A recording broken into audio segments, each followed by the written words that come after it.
सासू माँ, आप ज्यादा ना बोले तो अच्छा होगा। रश्मि रश्मि मुकेश की तेज आती आवाज से वो भागकर कमरे की तरफ गई। ये क्या है? कितनी बार कहा है मेरी शर्ट प्रेस करके रखा करो, और तुम हो कि सुनती ही नहीं हो। अब मैं क्या पहनूंगा? मेरे ऑफिस की आज जरूरी मीटिंग है। रश्मि ने अलमारी की तरफ देखा। मुकेश, इतनी सारी शर्ट तो प्रेस करके रखी हुई हैं, कोई भी पहन लीजिए। फिर एक शर्ट को मैं प्रेस वाले को क्या देती? मैंने सोचा 2-4 कपड़े इकट्ठे जाएंगे तभी दे दूंगी। तुम्हारे पास तो बहाने तैयार हैं, मुझे तो यही पहननी थी, पर तुमसे तो दिमाग लगाना ही बेकार है। जाने तुम्हारा ध्यान किधर रहता है, एक भी काम ढंग से नहीं होता है। और ये कहकर मुकेश ने दूसरी शर्ट निकालकर पहन ली। अब खड़ी क्या हो, नाश्ता लगा दो, फिर मुझे देर हो जाएगी। रश्मि समझ नहीं पाती है मुकेश को सुबह उठते ही क्या हो जाता है। पूरा घर सिर पर उठा लेते हैं, चिल्लाने लगते हैं।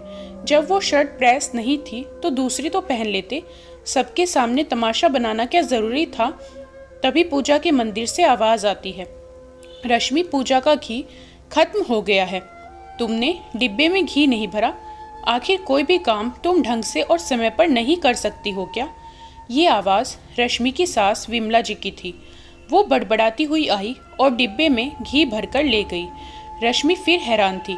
मम्मी जी रोज दीपक जलाती हैं, कब घी खत्म हुआ उन्हें पता होना चाहिए। जब घी खुद ने ही भर लिया तो इस तरह गुस्सा करने की क्या जरूरत है? वो कुछ और सोचती कि इससे पहले ससुर जी ने घर सिर पर उठा लिया। कोई मुझे चाय पिलाएगा क्या? किसी को फुर्सत नहीं है कि इस रिटायर्ड आदमी को पूछ तो ले। विमला जी रसोई में आई और चाय का कप लेकर चली गई। बहू आने के बाद भी मुझे रसोई से चाय लेकर देनी पड़े तो फिर काहे का आराम मिला? मैं जब शादी होकर आई थी, सास ससुर को कभी कहने का मौका नहीं देती थी, बोलने से पहले ही चाय पकड़ा देती थी। एक हमारी बहू आई है, इसे हर काम के लिए कहना होता है। इतने महीने हो गए शादी को, पर कोई भी काम ढंग से समय पर नहीं करती है। पता नहीं ऐसा कब तक चलेगा। अब मैं खुद काम करूं या अपने भगवान की सेवा करूं? रश्मि चुपचाप सुन रही थी। उसके संस्कार उसे कुछ भी कहने से रोक रहे थे। वो सबका काम करने की कोशिश करती थी, पर कोई उससे खुश ही नहीं रहता था। हर वक्त कुछ ना कुछ कमी निकालकर उसे डांट दिया जाता था। कभी कभी उसे लगता था कि उसने ये शादी ही करके गलती की। रश्मि अपनी मौसी की बेटी की शादी में गई थी। वहां उनके दूर के रिश्तेदार भी आए हुए थे। जब वो महिला संगीत में डांस कर रही थी तो मुकेश उसे एकटक देखे जा रहा था। उसे थोड़ी असहजता महसूस हुई, पर वो उस बात को भुलाकर शादी में जी जान से लग गई थी। उसकी मौसी की बेटी दीपा उसी की हम उम्र थी। दोनों बहनें भी थी और सहेलियां भी थी। पूरी शादी में वो दीपा के ही साथ में रही थी। मुकेश दीपा के साथ उसकी भी फोटो ले रहा था। शादी अच्छे से संपन्न हो गई। थोड़ी देर बाद रश्मि की मम्मी आई। सुनो, हमारी रश्मि के तो भाग्य ही खुल गए हैं। उसके लिए रिश्ता आया है। जीजी के दूर के रिश्तेदार का बेटा है। एक ही बेटा है। मुकेश अच्छी कंपनी में नौकरी करता है। मैं तो उससे मिलकर भी आ रही हूँ। मुझे तो वो बड़ा पसंद आया है। ये सुनकर रश्मि के पापा ने आशंका जताई। मुझे बेटी की शादी की जल्दी नहीं है। मैं चाहता हूँ रश्मि जिसे मन से पसंद करेगी उससे ही शादी करेंगे। केवल एक बार देखने से लड़के के गुण थोड़े पता चलते हैं। जब तक बिटिया हाँ नहीं करेगी ये शादी नहीं होगी। आप भी बस जवान लड़की घर में हैं। मुझे रातों को नींद नहीं आती है। मैंने तो लड़का फाइनल कर लिया है और मुझे अच्छा भी लगा। शादी अगले महीने ही कर देंगे। अब जीजी ने भी तो दीपा की शादी कर दी है। आप दोनों बाप बेटी के ही नखरे हैं। मैं इतना अच्छा रिश्ता नहीं जाने दूंगी। रश्मि की मम्मी ने किसी की नहीं सुनी और उसी दिन मुकेश और रश्मि की सगाई कर दी। अचानक हुए रिश्ते से रश्मि हैरान थी, पर उसकी मम्मी हार्ट पेशेंट थी तो वो उन्हें ज़्यादा तनाव नहीं देना चाहती थी। 1 महीने बाद की शादी की तारीख निकाली गई। फोन पर मुकेश ने बड़े प्यार से बात की थी तो उसे लगता था कि मम्मी का फैसला सही है। मुकेश बड़ी ही इज्जत से बात करता था। मुकेश से ज़्यादा बातचीत थी नहीं हो पाती थी। अब एक ही महीने में प्री वेडिंग शूट, सगाई, गोद भराई, महिला संगीत और शादी थी। सबके लिए शॉपिंग करना और बाकी शॉपिंग में कब एक महीना निकल गया और शादी का दिन भी नज़दीक आ गया। रश्मि दुल्हन बनकर विदा हुई तो मम्मी ने यही सीख दी, बेटी अपनी सास को अपनी माँ समझना, वो डांट दे तो सहन लेना, बड़ों का मान सम्मान करना। अब वो ही तेरा घर है, तेरा मायका तो आज से पराया हो गया। अब अपने घर के सुख दुख तुझे ही सहने हैं। कोई बड़ी बात हो तो मायके फ़ोन करना, वरना छोटी छोटी बातें तू अपने तक ही रखना। मम्मी की यही सीख अपने पल्लू में गांठ बांधकर रश्मि ससुराल आ गई थी।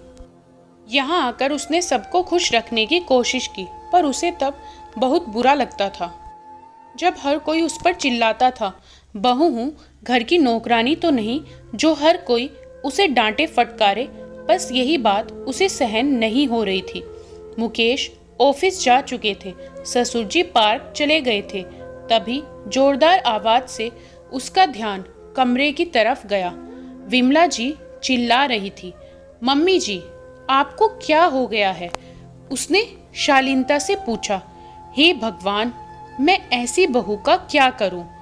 3 दिन से ये साड़ी अलमारी में बिखरी पड़ी है, पर इसने जमा कर नहीं रखी। केवल रसोई बनाने से ही बहू के फर्ज पूरे नहीं हो जाते हैं। घर की और भी साफ सफाई करनी होती है। 2 रोटी तो मैं भी बनाकर खा सकती हूँ। अभी भी मेरे हाथ पैर चल ही रहे हैं। तुमसे इतना नहीं होता कि कभी तो आकर सास की अलमारी संभाल लो। बिखरी है तो बिखरी पड़ी है। बस रसोई घर का काम निपटाकर तुम तो अपने कमरे में चली जाती हो। आजकल की बहुएं पलंग तोड़ने के अलावा कुछ काम भी करती हैं। रश्मि ने अलमारी में रखी सभी साड़ियाँ समेटकर रख दी और बाकी के कपड़े भी जमा दिए। जल्दबाजी में वो गैस कम करना भूल गई। दूध उबलकर जमीन पर आ चुका था। उसके साथ विमला जी भी रसोई में पहुंची। रसोई का बुरा हाल देखकर उनके माथे की त्योरियां फिर से चढ़ गई और वो फिर से तेज आवाज में बोल पड़ी, मैं तो थक गई, अब तो मेरी सांस भी फूलने लगी है। पर तुमसे कोई भी काम ढंग से नहीं होता है। तुमने गैस बर्बाद कर दी, दूध भी फैला दिया और रसोई भी गंदी कर दी। थोड़ी तो समझदारी से काम लिया करो। विमला जी अपने कमरे में चली गई। आज तो रश्मि की आंखें ही भर आई, क्योंकि उसे कभी इतनी डांट नहीं पड़ी थी और उसे अपनी मम्मी की भी बात याद आ रही थी कि छोटी छोटी परेशानी से खुद ही निपट लेना। वो सारा काम निपटाकर अपने कमरे में चली गई। अपनी मम्मी से बात की और मन ही मन उनसे आशीर्वाद लिया। शाम की चाय का वक्त हो गया था। ससुर जी चिल्ला रहे थे, अरे कोई तो चाय पिला दो, सबके हाथों में मेहंदी लगी है क्या? मेरा कोई भी काम समय पर नहीं होता है। तभी रश्मि भी अंदर से हिम्मत जुटाकर चिल्लाकर बोली, पापा जी आ तो रही हूँ, आपसे बिल्कुल भी सब्र नहीं होता है क्या? अब चाय गैस पर चढ़ा दी है, आएगा जभी तो उबाल आएगा। आपके कहने से मैं चूल्हे पर तो नहीं चढ़ जाऊंगी। चाय कौन सा अमृत है जो समय पर ना मिले तो आपको लेने यमराज आ जाएंगे। 2-4 मिनट देर भी हो सकती है। बहू के मुंह से ऐसी बात सुनकर विमला जी और उनके पति हैरान रह गए। सदा चुप रहने वाली रश्मि किस तरह से बात कर रही है? रश्मि, तेरा दिमाग खराब हो गया है क्या? वो तेरे ससुर जी हैं, तुम उनसे ऐसे कैसे बात कर रही हो? थोड़ी शालीनता पूर्वक बात नहीं कर सकती? सारी शर्म लिहाज मायके में छोड़ आई हो। मम्मी जी आप तो बस रहने ही दो, मुझे ज़्यादा ज्ञान मत दो। मुझे सब पता है कि किससे किस तरह से बात करनी है। अब मैं कोई कठपुतली तो नहीं हूँ, जो आप जैसा कहोगी वैसा ही करूँगी। मेरा अपना भी वजूद है, फिर गुस्सा तो मुझे भी आ सकता है। मैं आज बहुत गुस्से में हूँ, तो आप चुप ही रहिए, वरना कुछ ज़्यादा ही सुना दूंगी। विमला जी एकदम से चुप हो गई। आखिर आज उनकी बहू को क्या हुआ है, वो समझ नहीं पा रही थी। रात को मुकेश आया तो आज घर में शांति थी। रश्मि ने खाना लगाया तो मुकेश ने पूछा, मम्मी पापा आज इतने चुप क्यों हो? घर में अजीब सा सन्नाटा क्यों पसरा है? दोनों कुछ न बोले, चुपचाप खाना खाने लगे। तभी मुकेश ने दाल चखी और चिल्लाकर बोला, ये क्या दाल बनाई है? इसमें नमक कितना कम है। तुझे तो खाना बनाना भी नहीं आता है। दिन भर से थका आ रहा आता हूँ और मुझे खाना भी अच्छा नहीं मिलता है। और उसने देखा मम्मी पापा दोनों शांति से खाना खा रहे थे। ये सुनकर रश्मि भी ऊंची आवाज में बोली, दाल में नमक ही कम है तो ऊपर से ले लो, बिना बात के बतंगड़ बना रहे हो। आप ऑफिस से थक कर आते हो तो मैं भी घर पर बैठी नहीं रहती हूँ। आपकी मम्मी तो एक पानी का गिलास लेकर नहीं पीती है। पापा जी भी दिन भर हुक्म बजाते रहते हैं। सब्जी मंडी से सब्जियां लाना, साफ करना और फिर खाना बनाना, ये कोई काम नहीं है क्या? फिर मैं ही अकेली तो खाती नहीं, आप सबके लिए मैं खाना बनाती हूँ और आप हम सबके लिए कमा कर लाते हो, तो इसमें कौन सा एहसान करते हो? ज़्यादा दाल में नमक कम लग रहा है तो दाल छोड़ दो। तुम्हारी मम्मी सारे दिन बैठी ही तो रहती है। मेरे हाथ का खाना पसंद नहीं आ रहा है तो कल से ये बना देंगी। इन्हें तो खाना बनाना आता ही होगा, इसलिए पूछ रही हूँ कि मैंने तो इन्हें कभी रसोई में जाते नहीं देखा। मुकेश की आंखें फटी रह गई। वो 2 मिनट के लिए सुन हो गया। ये क्या बोल रही हो? तुम्हें जरा भी तमीज नहीं है कि घर में सबसे कैसे बात करते हैं? तुमने तो आज सारी ही मर्यादा लांघ दी है। कोई इस तरह से बात नहीं करता है जिस तरह से तुमने आज की है। ये तुम्हें हो क्या गया है? रश्मि हंसकर बोलती है, अरे कुछ नहीं हुआ है, मैं तो एकदम से ठीक हूँ। मैंने जो बोला कुछ गलत तो नहीं बोला है। मैंने इन महीनों में यही सब तो सीखा है। मेरी मम्मी ने मुझे जो सीख दी थी वो इस घर में तो लागू नहीं होती है। मम्मी ने कहा था सबसे प्यार से बात करना, सबका ख्याल रखना, कभी डांट पड़ भी जाए तो चुप ही रहना। मेरे संस्कारों की वजह से मैं चुप थी, पर यहाँ तो मुझे लग रहा है कि इस घर में मेरे जैसे संस्कारों वाली लड़की की कोई ज़रूरत ही नहीं है। यहाँ तो सब ऐसे ही चीख कर चिल्लाकर बातें करते हैं। तो मुझे भी लगा कि मुझे अपने ससुराल वालों से इस तरह का व्यवहार करना सीखना चाहिए। मैं तो आप सब जैसे बोलते हैं वैसा ही तो बोल रही हूँ। यहाँ पापा जी मम्मी जी पर चिल्लाते हैं, मम्मी जी पापा जी पर चिल्लाती हैं, आप दोनों मुझे डांटते रहते हैं। मुकेश भी छोटी छोटी बातों पर गुस्सा होकर मुझ पर चिल्लाते हैं। तो अब से मैंने भी चिल्लाना सीख लिया है और मैं आप सबका ही तो अनुसरण कर रही हूँ। यहाँ कोई प्यार से बात तो करता ही नहीं है। कोई काम गलत हो जाए तो उसे सही करना सिखाया नहीं जाता है, बल्कि चिल्लाकर डांटकर मुद्दा सुलझाया जाता है।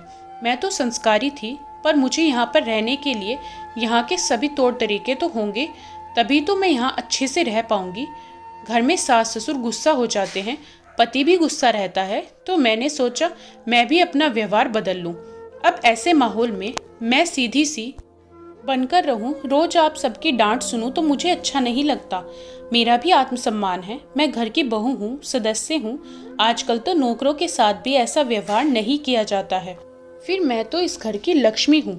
आपने जैसा मेरे साथ व्यवहार किया मैंने भी वैसा ही किया। आपको एक दिन में बुरा लग गया, मैं तो महीनों से सहन कर रही हूँ। रश्मि की बात सुनकर सब शर्मिंदा हो गए। सबने मिलकर वचन दिया कि आगे से वो इस तरह का व्यवहार नहीं करेंगे। रश्मि ने अपनी कोशिश से घर का माहौल प्यार और शांति में बदल दिया। दोस्तों, चीख कर चिल्लाने से काम सुधरते नहीं हैं, बल्कि आत्मसम्मान को ठेस ही पहुंचती है। ससुराल में बहू पर चिल्लाना, उसे अपशब्द कहना, उसका अपमान करना ठीक नहीं है। बहू लक्ष्मी होती है। आप अपने लिए इज्जत चाहते हो तो आपको बहू को भी इज्जत देनी होगी। दोस्तों, कैसी लगी आपको ये कहानी? कमेंट करके ज़रूर बताएं। वीडियो को लाइक करें, शेयर करें और चैनल को सब्सक्राइब करना ना भूलें।